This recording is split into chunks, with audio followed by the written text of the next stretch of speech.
Alors, bonjour! Écoutez, c'est la première fois, ça fait depuis 2011 que j'ai les mains sur le volant du Cercle Kaizen, puis c'est la première fois que je me présente au groupe. Après ça, je me présente. Ça va? Alors, Robert Lachance, écoutez, pour celles et ceux qui ne le savent pas, je suis le directeur général associé. Alors, c'est une entreprise privée. Ça appartient à Sylvain et à moi. Donc, on est associés ensemble.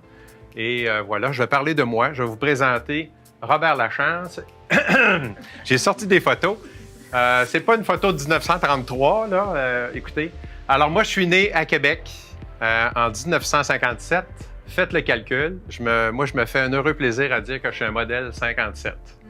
Alors, voilà, je suis né à Québec, la paroisse Saint-Fidèle, à Québec même, dans Limoilou.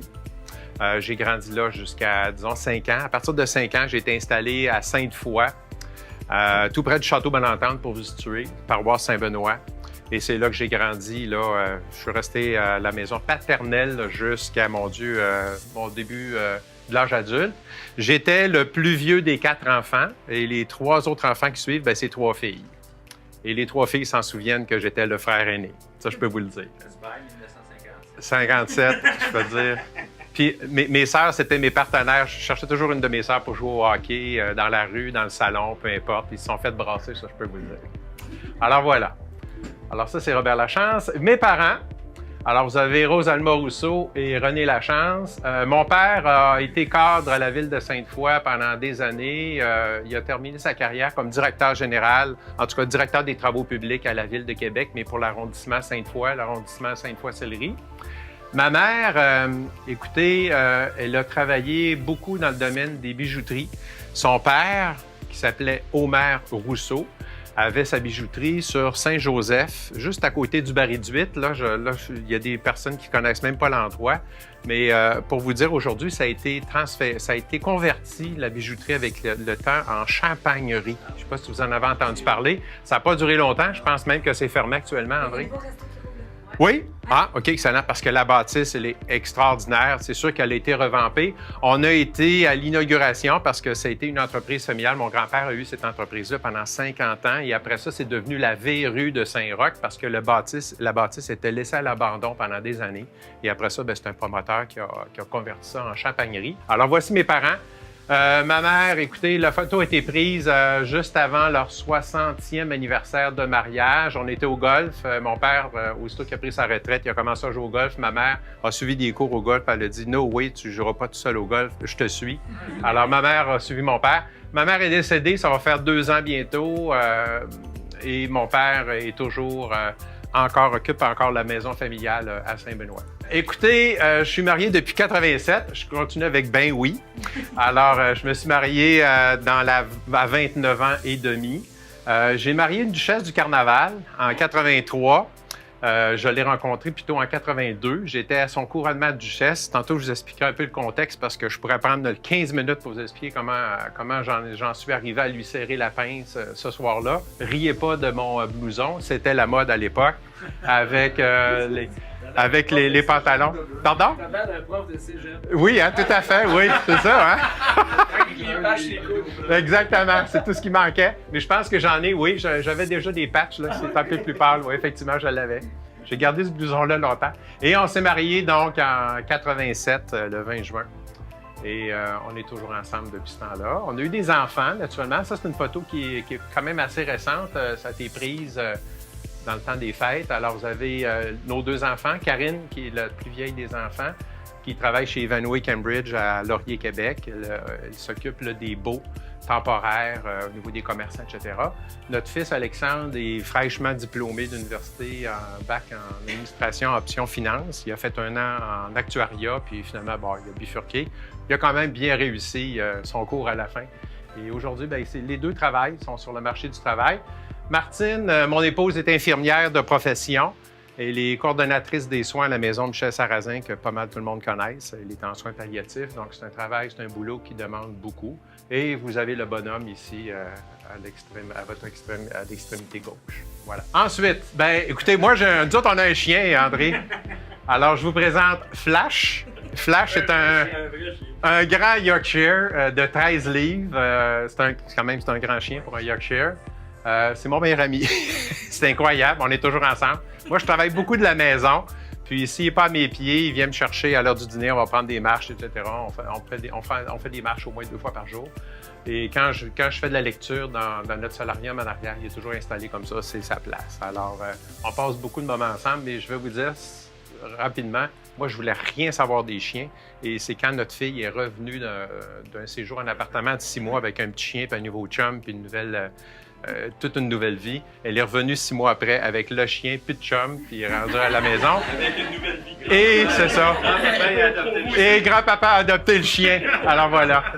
Ensuite, écoutez, cheminement académique. Écoutez, j'ai fait mon primaire, secondaire et collégial à Sainte-Foy, le collégial au cégep de Sainte-Foy. C'était sciences humaines avec maths, là. Je pense que c'était quand même je voulais essayer de voir un peu vers où ça allait m'amener, puis vous allez voir un peu la suite des choses. J'ai fait un bac général à l'Université Laval. Vous allez voir un peu pourquoi là j'ai bifurqué, en fait, que j'ai tendu vers les sciences sociales beaucoup. C'est un bac général qui était constitué de 3 mineurs, sociologie, anthropologie puis géographie physique. Vous allez voir un peu pourquoi ça me demandait pas trop d'études, mais vous allez voir pourquoi ça me prenait aussi d'autres temps aussi parallèlement à ça. Mais par la suite, quand je suis sorti de mon bac général, j'ai dit qu'est-ce que je vais faire avec ça? Pas trop d'ouverture. Fait que je suis allé à l'UQAC, à l'Université du Québec à Chicoutimi, puis j'ai écrit un mémoire. J'ai fait une maîtrise en études régionales qui portait sur les formes de sociabilité. J'étais beaucoup porté vers la problématique du vieillissement de la population, la gérontologie, etc. Alors, j'ai fait une étude. Ce qui m'avait été suggéré, c'était de faire une étude qui allait, si vous voulez, permettre d'établir un profil type de la personne âgée qui vit la solitude, l'isolement social, avec tout ce que ça amène au niveau physique, etc. Alors, j'ai fait une étude régionale là-dessus. Par la force des choses, c'est drôle, hein? On dit toujours qu'il y a un filon logique dans notre vie. Alors, on parle de sociologie, on parle de sociabilité, puis aujourd'hui, je travaille dans des réseaux de gens d'affaires. Fait que vous voyez, il y a quand même une suite logique dans tout ça. C'est drôle quand on repense à ça. Alors, cette mémoire-là, ça m'a pris au moins 3 ans à l'écrire, à la déposer, etc., parce que ça a été une grosse recherche aussi qu'il a fallu que je fasse, là, beaucoup de revues de littérature. Puis c'était quand même une belle reliure qu'on a eue à la fin, là, qui nous a été remis à tous les étudiants. Bon, mesdames, vous allez vous rincer l'œil à partir de ce moment-ci. OK, mais je vais commencer quand même pour dire que moi aussi, je passais par le hockey avant. J'ai fait mon mosquito, mon pee-wee, mon bantam. Pee-wee en passant, puis bantam, j'ai croisé Gaétan, notre patineur de vitesse, Gaétan Boucher. Il faisait partie de notre équipe de hockey à l'époque, mais lui, il était plus petit que la gang. Alors lui, pour améliorer son coup de patin, il s'est inscrit en patin de vitesse et nous, on a continué à jouer au hockey. Moi, j'étais pourri, je vous le dis tout de suite. J'étais asthmatique, myope, j'avais rien pour moi. J'étais un grand gringalet, j'étais pas agressif du tout. Will. Non, mais par contre, on avait fait une game, là, tout simplement, une partie sur la glace du Colisée à l'époque. Puis je vais vous dire, c'était intimidant de jouer lorsqu'il y a des gradins. Là, tu te sens tout petit. J'étais défenseur. Mais j'avais pas cette shape-là quand je jouais au hockey, Alain. J'étais pas mal moins costaud que ça. Après ça, bien, écoutez, la natation, pour nous autres, ça a été quelque chose qui a fait partie de notre vie. Toute la famille Rousseau et la chance. Notre grand-père, Omer Rousseau, celui qui avait la bijouterie, avait aussi 2 piscines. Une piscine intérieure puis une piscine extérieure. Ce qui fait que nous, pratiquement toutes les fins de semaine, les petits-enfants, on se rendait chez nos grands-parents. Puis on avait toujours une piscine qui nous attendait, que ce soit l'hiver, l'été, peu importe. Puis on a été au moins 3 ou 4 petits-enfants qui sont allés jouer dans l'eau, surtout de la famille Lachance, ma famille à moi. J'ai une de mes sœurs qui s'est rendue à très haut niveau au niveau du water polo. Elle a fait l'équipe nationale. Puis mes 2 autres sœurs ont fait de la natation de compétition comme moi. Alors moi, j'ai commencé en 72. J'ai nagé beaucoup sous l'égide de Jean-Marie Deconinck, que vous avez vu aussi lors d'une entrevue conférence. Puis vous savez, c'est un mathématicien émérite, mais c'est surtout un passionné de natation. Donc j'ai nagé avec lui. J'ai fait au moins 6-7 championnats canadiens universitaires. J'ai fait des championnats canadiens civils aussi. Je suis allé aux Essais olympiques en 1976 également à Montréal. Aux Essais olympiques. Oui, aux Essais olympiques pour la constitution de l'équipe olympique. Naturellement, je n'ai pas fait l'équipe olympique, mais j'étais quand même pas si loin. Mais j'ai participé. Alors ici, vous me voyez pas mal dans le pic là, de mes spécialités à l'époque. Donc, je suis en 82. Donc, nageur de piscine, nageur de vitesse. Et j'ai goûté à la natation longue distance à partir de 80. J'ai participé pour la première fois en 80 à la mini-traversée du lac Saint-Jean. C'était un 15 km, un trajet triangulaire. Si vous connaissez le lac Saint-Jean, ça partait de Roberval. On se rendait à l'île aux Couleuvres, qui est un petit peu au large, puis on revenait. C'était un trajet triangulaire. Et j'ai remporté cette épreuve-là. Et sans le savoir, le premier homme, première femme, avait un laissez-passer direct pour participer à la traversée du lac Saint-Jean, mais une semaine plus tard. Là, on parle d'un 32. 15 km, 32 km, je n'étais pas certain. Alors ici, vous avez celles et ceux là, qui ont premier homme, première femme, mais ensuite, il y a eu les 3 et 4e positions aussi. Là, vous voyez à quoi je ressemblais. Là. Ceux qui ont connu Mark Spitz là, à l'époque, là, en 72, là, gagnant de 7 médailles d'or aux Jeux olympiques. J'avais exactement le même look que lui à l'époque. La nage longue distance m'a amené un peu partout. Je suis allé en Égypte. Ici, vous me voyez, je sors de l'eau. Ici, là, je sors du canal de Suez. Je viens de faire un 25 km, je pense. Et ici, bien, ça a été photographié justement sur le lac Saint-Jean. Je suis bel et bien dans l'eau. Là, vous me voyez ici à l'œuvre. Ici, c'est écrit 4 heures. Ça, c'est mon entraîneur, Gilles Potvin, qui m'indiquait que j'étais à peu près au milieu du lac à ce moment-là. J'avais 4 heures de nage de fait. Mais écoutez, simplement pour faire une petite revue rapidement, je ne vais pas trop prendre de temps là-dessus parce que le temps file, là, mais j'ai été amené à me promener un petit peu partout. J'ai nagé au Mexique, aux États-Unis. Vous savez, Atlantic City, vous connaissez ça, c'est une île. J'ai fait 2 fois le tour d'Atlantic City dans 2 années différentes. Ils appelaient ça des Around the Island Swim à l'époque. J'ai nagé à Los Cabos aussi, un 42 km aussi. Un lieu de villégiature extraordinaire, en mer. Ah oui, tout à fait. Un 42. Ouais. Ah oui, ça brasse beaucoup. Aussi, le lac Murphy-Magog, vous le connaissez. Donc, il part de Newport aux États-Unis jusqu'à Magog. Ça, je l'ai fait 4 fois, cette traversée-là. 42. 42, ça dépend des conditions, mais ça peut jouer entre 9h40, c'était mon meilleur temps, puis 11h. La dernière fois que je l'ai fait, c'était 11h. T'as-tu le droit de t'accrocher au bateau des fois? Jamais. Puis à l'époque, c'est du crawl qu'on fait tout le temps. Pendant qu'il te donne le verre ici, là, j'ai un bras là, qui se fait aller comme ça, puis je fais du egg beater avec mes jambes pour me garder à la surface. Lui, il me dit mes positions. Là. Il dit, bon, Robert, là, t'es l'Argentin, t'es à 1 minute de toi, t'es 2 minutes en arrière de l'Américain. Il te donne l'information. Mais il faut que tu boives très vite parce que l'horloge, le timer tourne. Ah oui, ça prend des liquides énergétiques. Là. Imaginez, là, quand vous partez pendant 10 heures d'effort physique, là, ça prend de l'énergie. Non, c'est du liquide. Ouais. On a toutes sortes de potions magiques. Là. Alors, je continue parce que sinon, on ne terminera pas. Mais le plus beau fait de carrière, ça a été de gagner le lac Saint-Jean en 82. Ça faisait 22 ans qu'un Canadien avait gagné. C'était Régent Lacourcière, pour ceux et ceux que ça dit quelque chose. C'est une légende à l'époque. Et écoutez, j'ai fait les premières pages d'à peu près tous les journaux de la province. La Presse, Le Soleil, le Journal de Québec, les journaux locaux, c'était fou. Ça, c'était 32 km au lac Saint-Jean. En 82, je l'ai gagné. C'était un Argentin qui me suivait en arrière de 10 minutes. Ah ouais, j'étais en super forme, là. Ah, vraiment. Mais écoutez, ça a été mon fait d'armes. Et ça a changé ma vie là, complètement parce que, bien, effectivement, tu sais, quand tu atteins, puis peu importe, qu'on parle de sport, que ce soit dans le domaine des affaires, peu importe, quand on atteint un objectif là, qui est X, Y, Z, qu'on l'a atteint, les limites, là, il n'y en a pratiquement plus après ça. Là. Alors ça, c'est quelque chose de, bon, naturellement, dont je suis quand même fier. Puis tantôt, vous allez voir que j'ai répété un peu l'expérience. Je crois beaucoup au fait qu'on doit se tenir en forme. Je trouve qu'on a une machine extraordinaire entre les mains. Ça prend un minimum d'entretien, je pense.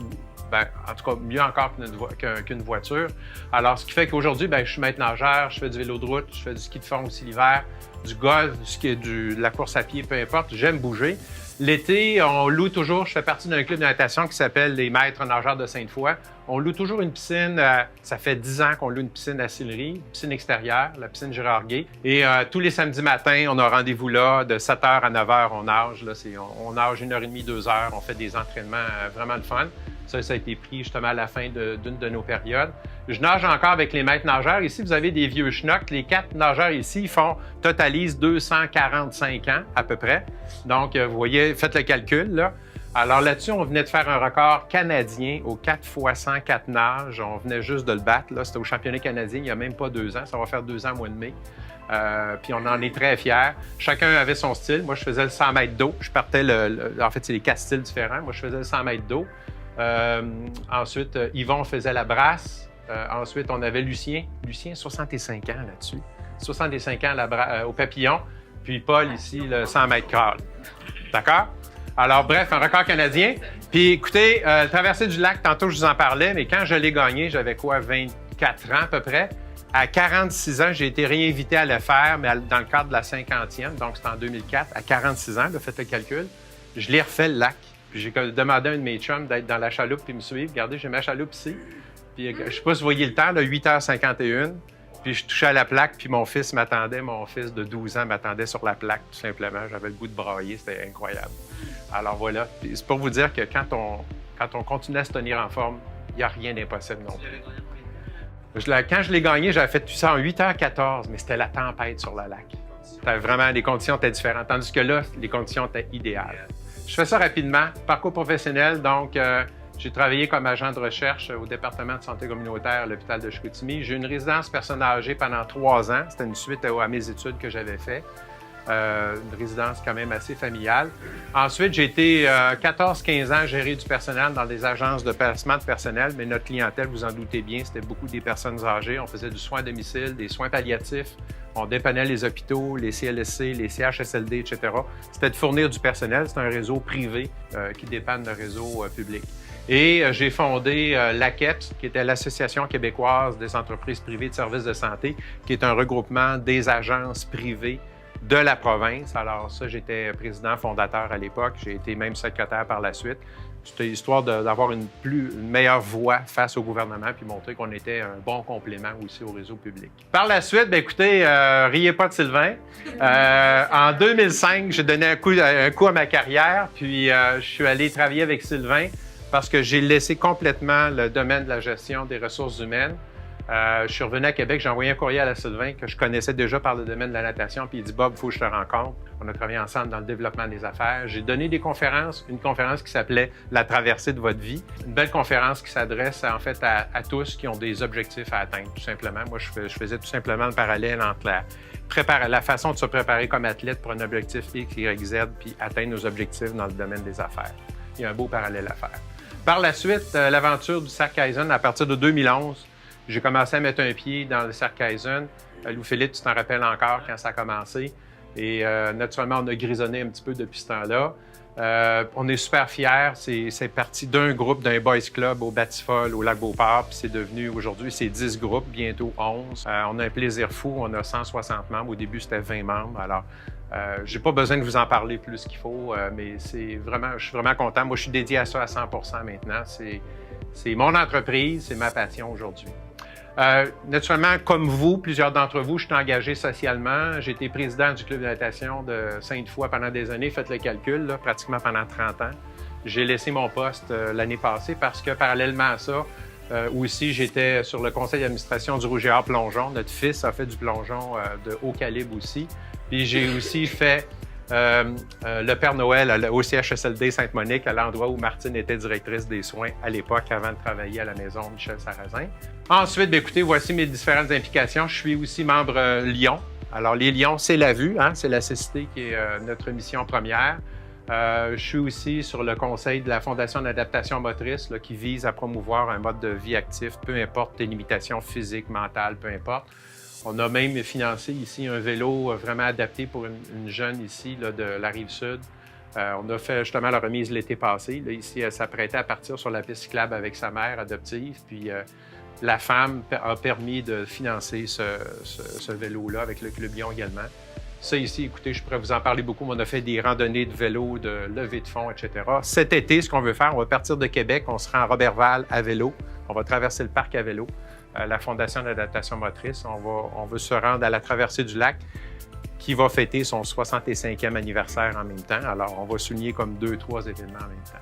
Alors voilà, puis écoutez, pour les Lions, rapidement, pour terminer, à chaque année, on fait un souper carnavalesque. On l'a fait justement il y a 2 semaines. Martine étant duchesse, on a des connexions pour voir le bonhomme. Alors, on a réussi à le voir. On avait au moins une trentaine de personnes aveugles qui ne l'ont pas vu naturellement, mais qui y ont touché. Ils y ont touché. Hein, ils y ont touché. Puis c'est un truc dont on est bien fiers dans notre Club Lion. Nous autres, c'est le Club Lion de l'ancienne Lorette. On a financé un chien guide parce que les chiens Mira, tout le monde les connaît, les chiens guides Lion. Pratiquement personne ne les connaît, mais il y a une grosse école à Oakville d'élevage de chiens guides. Et on a financé le chien guide de Mélissa, qui est une mère de famille de l'ancienne Lorette. Un chien qui coûtait à l'époque 25 000 $. Alors, notre club, plus d'autres clubs, on a réussi à financer ce chien. Ça a changé sa vie. Alors, ne serait-ce que pour ça, pour nous autres, on est très, très fiers d'être Lion puis de pouvoir mettre la main à la pâte là-dessus. Alors, là-dessus, je vous laisse sur une citation, puis celle-là, elle vient me rejoindre beaucoup.